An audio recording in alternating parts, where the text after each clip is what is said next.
نبی علیہ السلام عبداللہ بن مسعود کو، عثمان بن عفان کو، صحابہ اکرام کو قرآن حکیم کی 10 آیات پڑھاتے، اور جب تک ان 10 آیات کو حفظ نہ کر لیا جاتا اور عمل نہ کر لیا جاتا، یعنی اس کو یاد بھی کیا جاتا، اس کو سمجھا بھی جاتا، اس کے درست فہم کو لیا جاتا، پھر اس کو زندگی میں اپلائی کیا جاتا، تب تک اگلی 11ویں آیت پڑھائی مہاجرین میں سے اور انصار میں سے، اور وہ لوگ جنہوں نے احسان کے طریقے سے نبی علیہ السلام کی اتباع کی، ان کو فالو کیا، پیروی کی، اللہ تعالیٰ ان سے راضی ہے اور وہ اللہ رب العزت سے راضی ہیں۔ اللہ نے ان کے لیے ایسی جنتیں تیار کی ہیں جن کے نیچے نہریں بہہ رہی ہیں، اور وہ ہمیشہ ان میں رہیں گے۔ یہ ہے سب سے بڑی کامیابی۔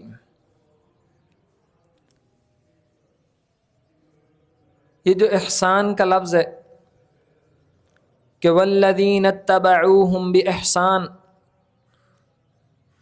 کہ صحابہ کرام نے نبی علیہ السلام کی اتباع کس طریقے سے کی؟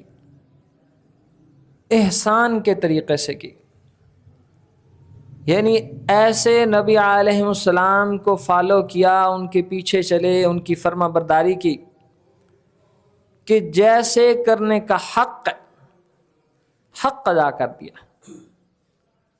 پوچھا گیا نا کہ مل احسان، کہ یہ احسان کیا چیز ہے؟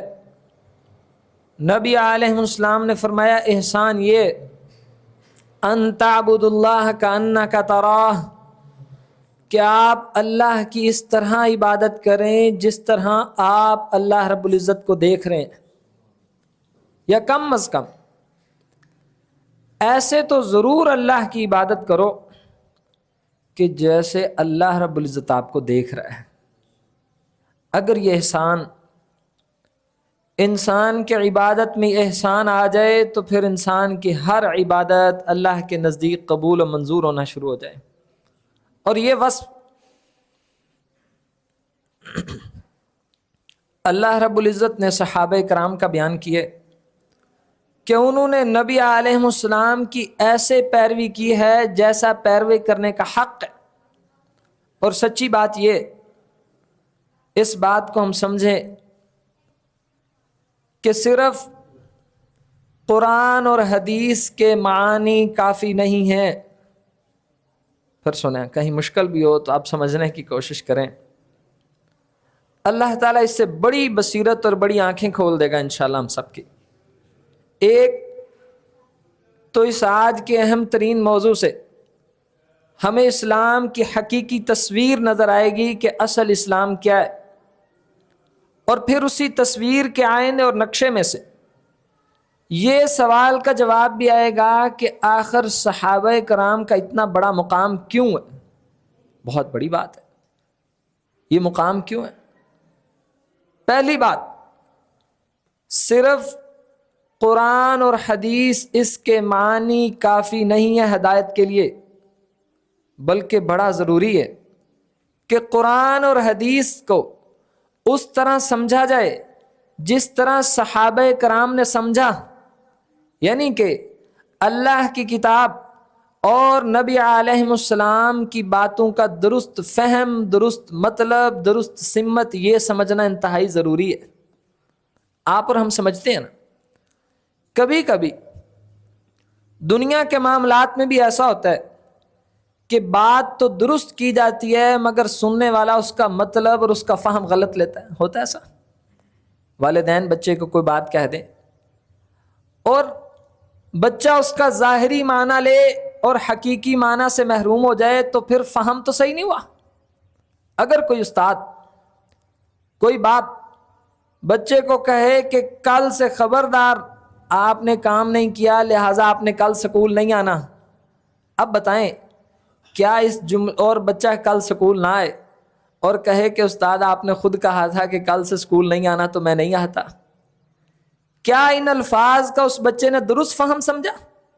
نہیں، اصل میں استاد کا مطلب اور مقصود صرف اس کو ڈرانا تھا کہ آپ نے اگر ایسا کیا تو پھر آپ کو اسکول داخل ہونے کی، کلاس میں بیٹھنے کی اجازت نہیں ہے۔ اسی طرح کئی دفعہ اللہ اور اس کے رسول کی بات تو 100% درست، بجا، حق اور حقیقت ہے، لیکن سننے والا، سمجھنے والا اس سے غلط معنی لے کے ہدایت سے گمراہی نکال لیتا ہے۔ اس لیے بڑا ضروری ہے کہ ہم اللہ کی کتاب کو، ان کے نبی صلی اللہ علیہ وسلم کی حدیث کو ایسے سمجھیں جیسے کہ انہوں نے سمجھا، صحابہ کرام نے۔ ایک ایک آیت کو، ایک ایک حدیث کو اس سے وہ مطلب سمجھیں جو کس نے سمجھا، صحابہ کرام نے۔ اب کیونکہ ان صحابہ کرام نے اپنی آنکھوں سے قرآن کو اترتے ہوئے دیکھا ہے، کیونکہ ان صحابہ کرام نے ان حالات کو دیکھا ہے جن حالات میں قرآن کی آیات اتری ہے، اور ان کو پتہ تھا کہ یہ آیت کس موقع پہ اتری، کس وجہ سے اتری، کس سوال کے جواب میں اتری، کیا منظرنامہ تھا۔ اس لیے بھی کیونکہ نبی علیہ السلام نے خود ان صحابہ کرام کی تربیت کی ہے، اور اس لیے بھی ضروری ہے کیونکہ اللہ رب العزت نے خود نبی علیہ السلام کے لیے جن دوستوں، جن ساتھیوں کی سلیکشن کی ہے وہ کون ہے، صحابہ کرام۔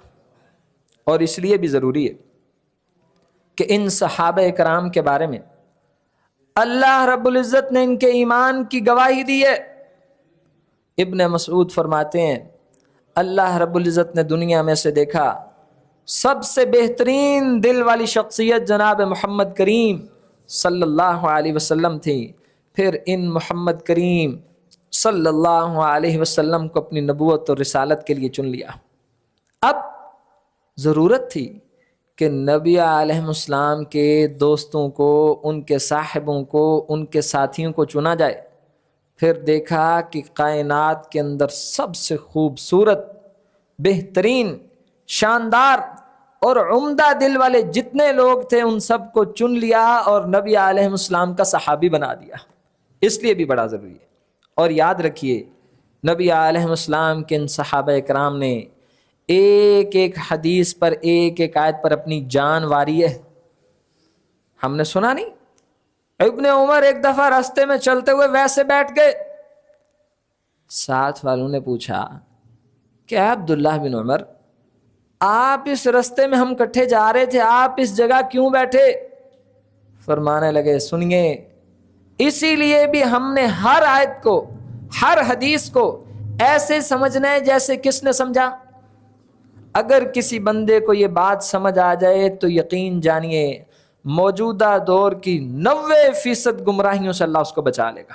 90% فرقے، نعرے، گروہ بندیاں، دیگر گروپس اور قرآن اور سنت کے نام پہ جتنا انحراف معاشرے میں ہے، اگر وہ اس کو صرف اس ترازو پہ، اس میزان پہ، اس پلڑے پہ چیک کرے کہ کیا اس حدیث کا مطلب، کیا اس آیت کا مطلب جو میں سمجھ رہا ہوں، کیا صحابہ کرام نے بھی یہ سمجھا تھا، تو بہت ساری گمراہیاں اسی معیار کی وجہ سے دور ہو جائیں۔ اب عبداللہ بن عمر کہتے ہیں مجھے اس رستے پہ بیٹھنے میں صرف ایک چیز نے مجبور کیا ہے۔ ایک دفعہ ہم نبی علیہ السلام کے ساتھ سفر کر رہے تھے تو اللہ کے رسول صلی اللہ علیہ وسلم اس جگہ پر قضائے حاجت کے لیے بیٹھے تھے۔ مجھے آج کوئی ضرورت تو نہیں تھی، میں نے قضائے حاجت کے لیے نہیں بیٹھا، بس میں اس محبت میں بیٹھ گیا کہ اللہ کے رسول بیٹھے تھے تو میں بھی بیٹھ گیا۔ ابن مسعود نبی علیہ السلام جمعہ کا خطبہ ارشاد فرما رہے ہیں، مسجد میں داخل ہو رہے ہیں، ایک پاؤں اندر ایک پاؤں باہر، کان میں آواز پڑی کہ اللہ کے بندو بیٹھ جاؤ۔ پھر عبداللہ بن مسعود کی باہر والی ٹانگ اندر نہیں آئی اور اندر والی باہر نہیں گئی، بس اسی جگہ پہ بیٹھ گئے۔ یہ ہوتی ہے اطاعت۔ والذین اتبعوہم بإحسان، وہ جنہوں نے نبی علیہ السلام کی اتباع کی احسان کے طریقے سے، یہ صحابہ کرام تھے۔ اور ان صحابہ کرام نے عزیز ساتھیوں سمجھیے اس بات کو، ہم نے اللہ کی کتاب کو، نبی کی حدیث کو ایسے سمجھنا ہے جیسے کس نے سمجھا، صحابہ کرام نے سمجھا۔ اور یہی ہدایت کا معیار ہے۔ ان صحابہ کرام نے اگر جناب نبی محترم صلی اللہ علیہ وسلم نے رات کو اپنے بستر پر کروٹ بدلی ہے اور کروٹ بدلتے کوئی الفاظ پڑھے ہیں تو ان صحابہ کرام نے وہ الفاظ بھی محفوظ کر کے ہم تک بیان کیے ہیں۔ ان کی یہ شان اور مقام ہے کہ اگر نبی علیہ السلام مسکرائیں تو انہوں نے بتایا کہ ایسے مسکرائے ہیں۔ اگر نبی علیہ السلام کے چہرے پہ ناگواری کا کوئی جذبہ، کوئی احساس پیدا ہوا ہے، ان صحابہ کرام نے بیان کیا ہے کہ فلاں موقع پہ اس بات سے نبی علیہ السلام کے چہرے پہ ناگواری تھی، ایسے دین بیان کیا ہے۔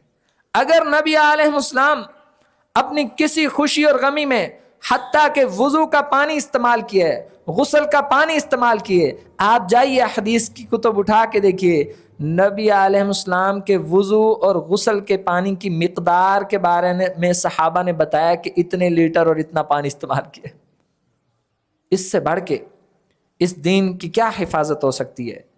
اس سے بڑھ کر زیادہ امانت دار کون ہو سکتے ہیں کہ جنہوں نے نبی علیہ السلام کے ساتھ رہے، پھر اس قرآن کو بھی دیکھا، نبی علیہ السلام کے فرمان کو بھی دیکھا۔ اب سوچئے، ایک مطلب اس آیت کا، ایک فہم اس حدیث کا صحابہ کرام بیان کریں، ایک آج کا کوئی عالم بیان کرے یا آپ بیان کریں، پھر میرا اور آپ کا فہم درست ہوگا یا صحابہ کرام کا؟ بس یہ عقیدہ اہل السنہ کا انشاءاللہ۔ ہم سمجھتے ہیں نا، یہ کچھ لوگوں کے پاس 8-10 سال سے کوئی ملازم ہو یا گھر میں عورتیں کام کرتی ہوں، مالکوں کو ان پہ بڑا اعتماد ہوتا ہے کیونکہ وہ اشارے پہ چلتے ہیں۔ انہیں پتا ہوتا ہے کہ اب یہ دکان پہ جو گاہک آیا ہے یہ چائے والا ہے، یہ ملک شیک والا ہے۔ اس آنٹی کو پتا ہوتا ہے کہ ان کے کپڑے کدھر ہیں اور کس مہمان کی کس طرح تکریم کرتے ہیں، یا نہیں؟ مالک کو اعتماد ہوتا ہے کیونکہ یہ 10 سال سے میرے پاس ہے، یہ میرے مزاج کو سمجھتا ہے، یہاں آنے والے مہمانوں کو سمجھتا ہے، جو اسے آرڈر دیا جائے اس بات کو سمجھتا ہے۔ اچھا سوچئے، جن صحابہ کرام نے نبی علیہ السلام کے ساتھ زندگی گزاری، صبح و شام گزارے اور جان وار دی ان پہ، کیا اللہ کے رسول کے مزاج کو، ان کے حدیث کو، ان کے فرمان کو، ان کے بیان کو، ان کی وضاحت کو صحابہ کرام زیادہ سمجھتے تھے یا آج کے انسان؟ بس اگر یہ مسئلہ حل ہو جائے تو پھر امت میں گروہ بندیاں، فرقے، طرح طرح کی سوچیں، یہ ساری چیزیں جھٹ جائیں اور ختم ہو جائیں۔ اور یاد رکھیے، اسلام کے اندر ایک چیز کی بہت زیادہ اہمیت ہے، وہ قرآن اور حدیث کے الفاظ کی بجائے قرآن اور حدیث کے فہم کی زیادہ اہمیت ہے۔ ایک ہے الفاظ، جیسے نماز کے متعلق اللہ رب العزت نے قرآن حکیم میں فرمایا کہ جب تم نماز پڑھ، سنیے گا، الفاظ اور فہم میں زمین آسمان کا بھی فرق ہوتا ہے۔ کبھی ان الفاظ سے مراد وہ فہم نہیں ہوتا، لیکن بڑی چیز الفاظ ہیں یا اس کا فہم، اس کی سمجھ بوجھ بڑی چیز ہے نا۔ یعنی الفاظ کا اصل مقصد تو یہ ہے کہ بندے اس سے سمجھ جائیں کہ اللہ کیا کہنا چاہتے ہیں، یہی جو مقصد ہے اسی کو فہم کہتے ہیں۔ اس کا مقام بڑا عالی اور بلند ہے۔ اب اللہ رب العزت نے قرآن حکیم میں ایک جگہ فرمایا کہ جب تم نماز کے لیے آؤ تو اپنے چہرے دھو لیا کرو، ہاتھ دھویا کرو اور سر کا مسح کرو اور پاؤں دھو لو۔ آپ مجھے بتائیں، اگر اس قرآن کی آیت کو کوئی بندہ لے کے کہے کہ وضو کا طریقہ یہ ہے، چہرے دھو، ہاتھ دھو، مسح کرو، وضو ہو گیا، ہو جائے گا؟ ہو جائے گا وضو؟ کیوں؟ یہ سمجھنے کی بات ہے۔ اب ایک طرف اللہ کے قرآن کی آیت ہے، میں آپ کو یہ بات سمجھانا چاہ رہا ہوں، عین ممکن ہے کوئی بندہ آپ کے سامنے قرآن کی آیت پڑھے لیکن اس آیت سے اس کا مراد، اس کا مقصد، اس کا مقصود، اس کا فہم، اس کا رزلٹ، اس کا مطلوب غلط ہو سکتا ہے۔ آیت صحیح ہے لیکن اس نے رزلٹ غلط نکالا ہے، یہ اس کی غلطی ہے۔ حدیث صحیح ہے لیکن اس حدیث سے جو اس نے رزلٹ نکالا وہ رزلٹ صحیح، جیسے وہ کہا نا کسی نے، میں تو نواندہ سینا اللہ نے قرآن چ ختم دا بیان کیتا ہے، کہندا قرآن چ دلیل چیک کرنا، آندہ سینا بھی اللہ نے قرآن چ بڑی دفعہ ختم دا بیان کیتا ہے۔ کی بیان ہے؟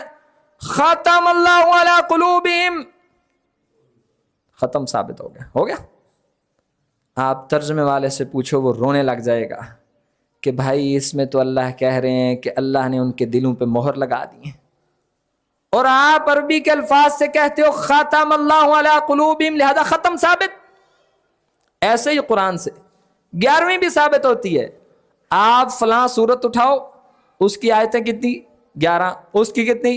11۔ اب ثابت کیا ہو گئی؟ 11ویں ثابت ہو گئی۔ بھائی سمجھیے اس بات کو، ان گمراہی کے حالات میں اس منبر اور محراب کی ذمہ داری ہے کہ امت کی نبض پہ ہاتھ رکھ کے چیک کرے ان کو کیا بیماریاں لاحق ہیں، یہ کن مجبوریوں میں پھنسے ہوئے ہیں، ان کو کیسی رہنمائی دینی ہے، کون سی میڈیسن دیں گے تو ان کا کون سا انفیکشن درست ہوگا۔ آج امت کی بڑی بیماریوں کا ایک حل یہ ہے، ان کو سمجھایا جائے اللہ کی قرآن کی آیت درست ہے، حدیث مصطفیٰ درست ہے، لیکن عین ممکن ہے کہ بیان کرنے والا اس سے مطلب، اس سے مقصود، اس سے رزلٹ غلط لے رہا ہو سکتا ہے۔ آپ نے توجہ رکھنی ہے۔ اسی لیے جناب موسیٰ علیہ السلام نے اللہ تعالیٰ سے کیا دعا مانگی تھی؟ بھائیو، اللہ جس بندے سے بھلائی کا ارادہ کرتا ہے نا، اللہ نے اس کے بارے میں یہ نہیں کہا، میں بار بار ایک لفظ استعمال کر رہا ہوں، فہم، سمجھ، سوجھ بوجھ۔ اللہ جس بندے سے بھلائی کا ارادہ کرتا ہے، اللہ نے یہ نہیں کہا میں اسے علم دیتا ہوں، اللہ تعالیٰ نے یہ نہیں کہا کہ میں اسے حافظہ دیتا ہوں، یہ نہیں کہا کہ میں اس کو عالم بنا دیتا ہوں۔ دنیا کے بارے میں تو کہا ہی نہیں نا، لیکن اللہ تعالیٰ نے یہ ضرور کہا ہے من یرید اللہ بہ خیرا یفقہہ فی الدین، اللہ جس بندے سے راضی ہوتا ہے پھر اللہ اس کو دین کی سمجھ بوجھ عطا فرماتا ہے۔ یہ اصل بات ہے۔ عین ممکن ہے آپ کے پاس آیتیں بھی بڑی ہیں، حدیثیں بھی بڑی ہیں، لیکن اللہ تعالیٰ کی آپ سے ناراضگی ہے، یا مجھ سے ناراضگی ہے، یا اللہ نہ کرے کسی بھی انسان سے ناراضگی ہے، وہ صحیح آیت سے، صحیح حدیث سے غلط فہم مراد لے رہا ہے۔ اب یہ وہ ظالم ہے جن کے دلوں پہ اللہ نے مہریں لگا دی ہیں کہ قرآن بھی پڑھتے ہیں رزلٹ غلط نکالتے ہیں، حدیث بھی پڑھتے ہیں رزلٹ غلط نکالتے ہیں، واقعہ اللہ اس کے رسول کا بیان کرتے ہیں، نتیجہ غلط بیان کرتے ہیں۔ اس لیے من یرید اللہ بہ خیرا یفقہہ فی الدین، اللہ جس سے بھلائی کا ارادہ کرتا ہے اس کو دین کی صحیح فہم بوجھ اور سمجھ عطا فرماتا ہے۔ یہ ہے فہم کا مقام اور فہم کی ضرورت۔ ہم سب کو اللہ سے دعا کرنی چاہیے، یا اللہ کہیں ایسا نہ ہو ہم ساری زندگی کسی کام کو دین سمجھ کے عمل کرتے رہے ہوں اور پتہ لگے کہ وہ دین ایسا ہو سکتا ہے، یا آپ نے چکنے رہنا ہے، یا آپ نے جس طرح ہم دنیا کی فکر کرتے ہیں بھائی اس طرح ہمیں آخرت کی فکر کرنی ہے۔ کسی سوراخ سے میں ڈسا نہ جا رہا ہوں، کہیں میرا نقصان نہ ہو رہا ہو، کہیں میں جس کو ہدایت سمجھ کے لگاؤں کہیں وہ گمراہی نہ ہو۔ اور یاد رکھیے ابن تیمیہ رحمہ اللہ علیہ نے بڑے سارے دلائل ذکر کیے ہیں کہ کس وجہ سے بندے کے پاس ظاہری قرآن بھی ہوتا ہے، حدیث بھی ہوتا ہے، لیکن فہم سے وہ محروم کر دیا جاتا ہے۔ ایک بڑی وجہ اس کی نیت صحیح نہیں ہوتی۔ خراب نیت والا بندہ کبھی بھی صحیح فہم تک پہنچے، مثلا اس کی نیت ہے دنیا، پیسہ، ویوز، فین فالوئنگ، اپنی تنظیم، جماعت، مسجد، گدی، نیت خراب۔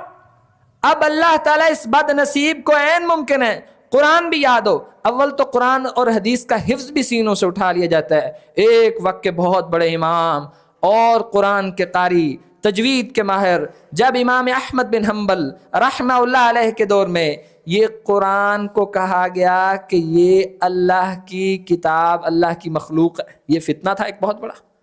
امام احمد جم گئے اس پہ، کہا نہیں کہ یہ اللہ کا کلام ہے، اس پہ مار سکتے ہو احمد بن حنبل کو مار دو، لیکن دلیل سے ثابت کرو کہ یہ اللہ کی مخلوق نہیں، یہ اللہ کی کلام اور اس کی صفت ہے۔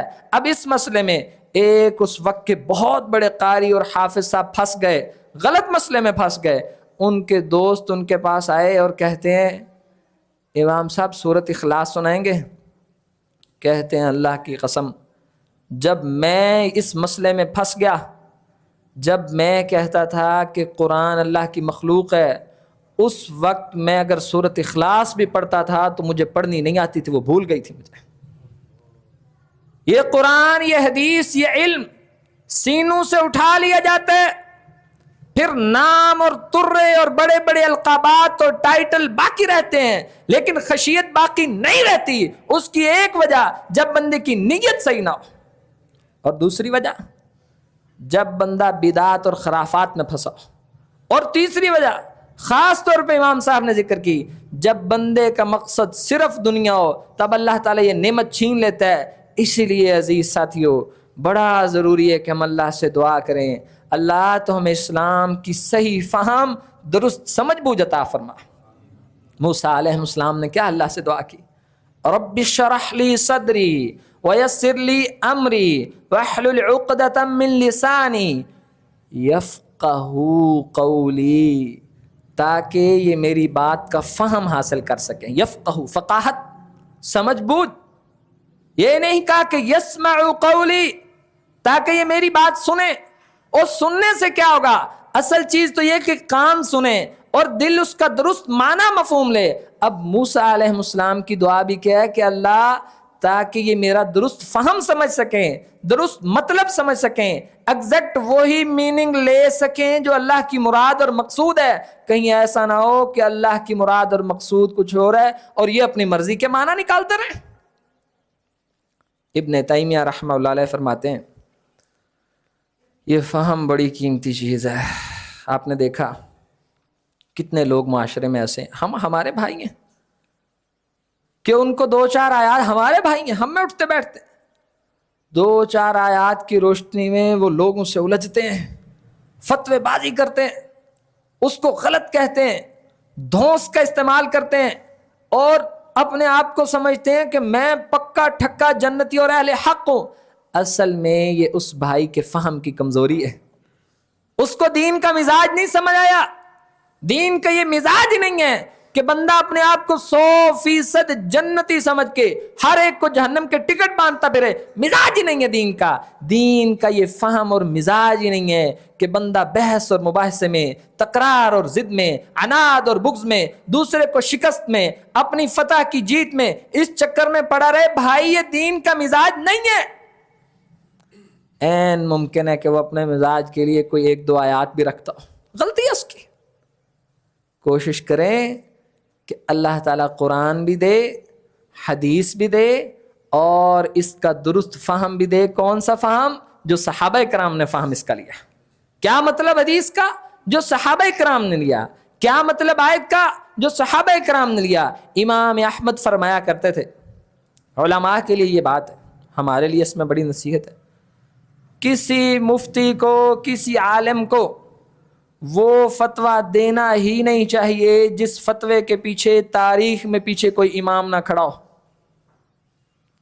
یعنی اگر اس نے کوئی دین کے متعلق بات کرنی ہے تو ضرور وہ بات کرے جو پیچھے کسی نہ کسی امت کے امام نے، کسی تابعی نے، کسی صحابی نے، کسی تبع تابعی نے اللہ اس کے رسول کے دین میں سے رزلٹ نکال کے بیان کیے، وہ بات کرے۔ نئی بات کرنے کی ضرورت ہی نہیں۔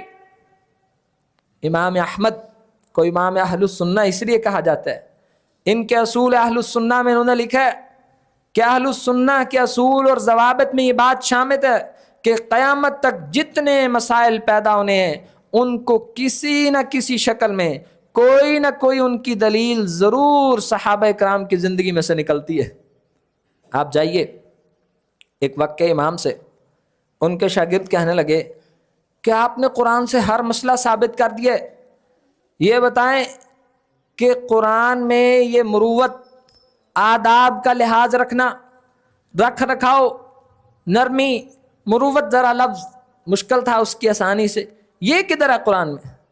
کہنے لگے آپ قرآن کی آیتیں آپ نے پڑھی کہ جہاں اللہ رب العزت نے کہا ہے کہ معاف کرو، آسانی پیدا کرو اور آسانیوں کو بانٹو، کہا کہ اللہ نے اس قرآن میں سے یہ بات ہمیں بتائی ہے کہ رکھ رکھاؤ، آداب، نرمی، سلیقے، معاشرتی بہتر اقدار کا خیال رکھا کرو۔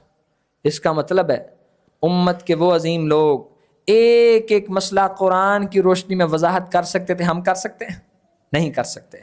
یہی ہماری کم علمی کی، کم فہمی کی بہت بڑی دلیل ہے۔ حافظ ابن تیمیہ رحمہ اللہ علیہ 1 سال سورت نوح کی تفسیر پڑھاتے رہے۔ کتنے رکوع ہیں؟ 2 رکوع، 2 ہیں 3 ہیں؟ 1 سال کی سورت کی تفسیر سورت نوح کی۔ آپ جائیے، حافظ عبدہ کے بارے میں آتا ہے فیصل آباد میں کہ انہوں نے 1 سال صرف سورت الفاتحہ کی تفسیر پڑھائی۔ یہ ہوتا ہے علم، یہ ہوتا ہے فہم، یہ ہوتا ہے اس کی گہرائی۔ بھائی عام بندہ اس فہم کی نعمت سے محروم ہوتا ہے اپنی کمیوں کی وجہ سے، اپنی کوتاہیوں کی وجہ سے، اپنے گناہوں کی وجہ سے، لیکن یہ نعمت صحابہ کرام میں آخری درجے کی موجود تھی۔ سب سے زیادہ ان میں یہ نعمت تھی کہ اللہ نے ان کے سینے کھول دیے تھے، ان کو اسلام کی، ان کو قرآن کی، اس کے مقصد اور مقصود کی ایسے سمجھ آتی تھی جیسے سمجھ آنے کا حق ہے۔ اور اسی لیے آپ جائیے، عبداللہ بن عمر کے بارے میں آتا ہے، حضرت عمر کے بارے میں بھی آتا ہے کہ انہوں نے سورت البقرہ کی تفسیر 8 سال میں اور کچھ روایات میں 10 سال میں پڑھی۔ یعنی ہم تو سمجھتے ہیں کہ یار پورا ترجمہ 1 سال میں ڈپلومہ کورس ہوتا ہے، پورے قرآن کا ترجمہ تفسیر۔ فرق کہاں ہے؟ فرق ہے ادھر ہے۔ عبد الرحمن السلمی فرماتے ہیں ہمارے قرآن کے استاد، پھر خود کہتے اس سے مراد عبداللہ بن مسعود، عثمان بن عفان یعنی عثمان غنی، یعنی صحابہ کرام میں قرآن کے استاد تھے عبداللہ بن مسعود اور حضرت عثمان غنی۔ فرماتے کہ یہ جو ہمارے اساتذہ تھے، ہم ان سے جب قرآن پڑھتے نا تو یہ ہمیں کہتے کہ ہم نبی علیہ السلام سے صرف کتاب اللہ کی 10 آیات کو پڑھتے، اور جب تک سمجھیے یہ آج آپ کے اور میرے معاشرے کا مسئلہ ہے کہ قرآن کے الفاظ شفٹ ہوتے ہیں، کہیں اس کا ترجمہ شفٹ ہوتا ہے، لیکن اس کا مقصود، اس کا مطلب، اس کی تفسیر، اللہ کی اس سے مراد کیا ہے، اور یہ ساری چیزیں پیچھے رہ جاتی ہیں۔ نبی علیہ السلام عبداللہ بن مسعود کو، عثمان بن عفان کو، صحابہ کرام کو قرآن حکیم کی 10 آیات پڑھاتے، اور جب تک ان 10 آیات کو حفظ نہ کر لیا جاتا اور عمل نہ کر لیا جاتا، یعنی اس کو یاد بھی کیا جاتا، اس کو سمجھا بھی جاتا، اس کے درست فہم کو لیا جاتا، پھر اس کو زندگی میں اپلائی کیا جاتا، تب تک اگلی 11ویں آیت پڑھائی۔ اب بتائیں ان لوگوں کا فہم ہم سے مضبوط ہوگا یا ہمارا؟